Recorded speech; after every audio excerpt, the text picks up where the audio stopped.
ఛా! ఎంత ప్రయత్నించినా ఒక్క జాబ్ కూడా రావడం లేదు. డిగ్రీ కంప్లీట్ చేసి 5 ఇయర్స్ అవుతుంది. ఈ 5 సంవత్సరాల్లో ఎన్నో ఇంటర్వ్యూలకు వెళ్ళా. ఏ ఇంటర్వ్యూకి వెళ్ళినా ఎక్స్‌పీరియన్స్ కావాలంటున్నారు. అసలు అవకాశం ఇవ్వకుండా ఎక్స్‌పీరియన్స్ ఎలా వస్తుంది?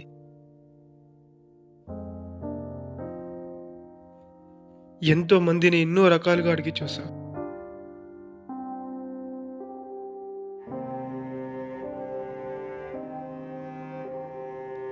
ఒక్క జాబ్ కూడా రాలేదు.